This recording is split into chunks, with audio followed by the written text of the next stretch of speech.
Terry introduced this series with the insight that the fruits of the Holy Spirit, love, joy, peace, patience, kindness, goodness, faithfulness, gentleness, and self-control, all of these can be seen as invitations for each of us to mirror God's character in the world.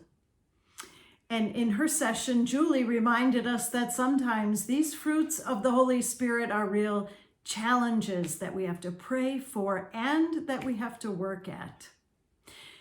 This week, we turn to the fruits of kindness and goodness. In my mind, kindness and goodness are personified by that man in the cardigan and the Ked sneakers, Mr. Fred Rogers. But here in our parish, in Resurrection Parish, there is a mother and daughter who teamed up to teach us, as Mr. Rogers said, that kindness is possible for everyone. Lorraine Paczak and her daughter, Sarah Paczak Chappell, whom you know from the music ministry here at Resurrection Parish, teamed up to write a book called The Kindness Badge. I had a chance to sit down and talk with them a few days ago about the book.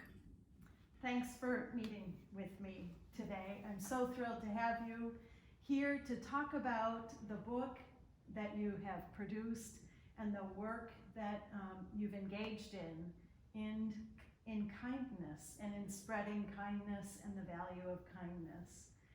But I'm curious to know, what's the inspiration for the book and the story? In the front of the book, it's dedicated to Thomas Tommy Law, uncle and brother.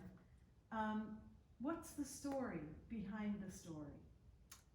Well, my brother Tom, born in 1959, was born with Down syndrome at a time when that was kind of new. My parents had no clue. And at that time in the world, he wasn't included in the schools, in the neighborhood. And so a lot of times we were his buddies, and he grew up and he just inspired me to always be kind, because he was just a kind person. No matter what anybody threw at him, he responded with kindness. Mm-hmm. And there are 6 of us in our family, and our children also saw Uncle Tommy, and he taught them kindness. And each one of them, all 13 of them, had some kind of effect from Tom's kindness. Yeah, I would say learning about and reading through the fruits of the Spirit, that my Uncle Tommy was just gifted kindness. And he didn't have to work on it. Where my mom and I, we would both say that we are still a work in progress. We have to work at kindness. He didn't. It was a pure gift, a natural response. So he's the inspiration for this book, and we dedicate it to him.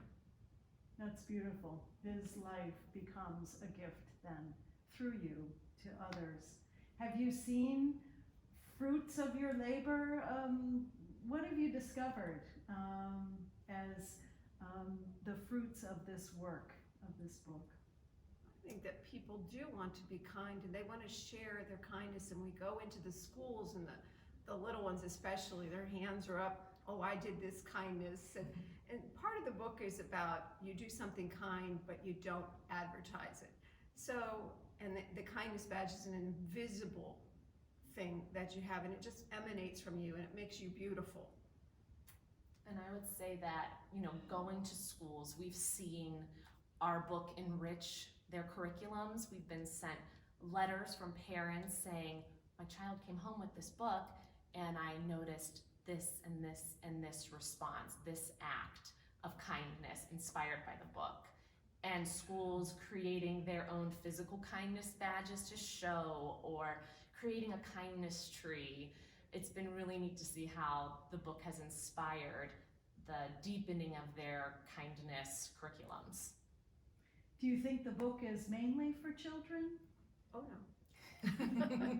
We at first thought we're writing this book and we were targeting second grade because they can have a conversation. This isn't a story once upon a time with a beginning, middle, end. It's a conversation starter. And we thought second grade they would be allowed. Well, we've gone from preschool all the way up to an 8th grade. I presented to teacher groups, reading councils.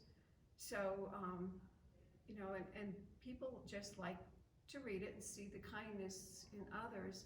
And the first person who read my book and was helping us try to get it published, she told me when she sees someone, she thinks in her mind, oh, you're wearing your kindness badge. It's just kind of fun. That's great. We like to say that it's disguised as a children's book. Yeah. That's for everybody. Yeah. I know I really enjoyed reading it, but I'd love to hear it in your voice, in the voice of the authors. If you'd like to read a portion of it, that would be great. Oh, you don't have to ask twice. Sure. Well, the book is, before you read anything, the book is in 3 parts, and it's what is the kindness badge? The second part is, well, how do you get a kindness badge? And then what we like to call the truth of the kindness badge. And if you read that part, it's kind of... So this is the truth.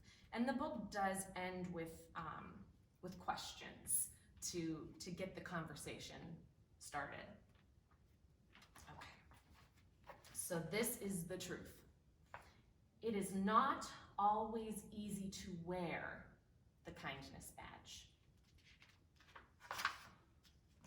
But never give up, because others will see you and know the power of the kindness badge.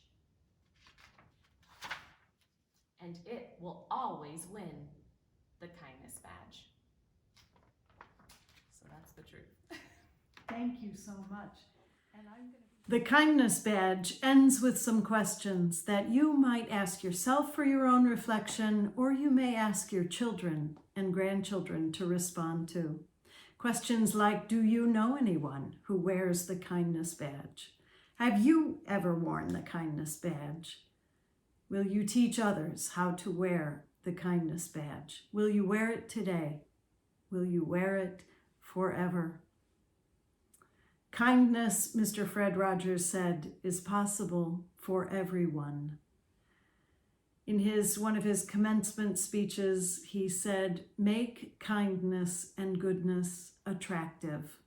That's quite an assignment for a young person, for a person of any age. It's quite an assignment for any one of us. Make kindness and goodness attractive. There's your challenge for the week. God bless everyone.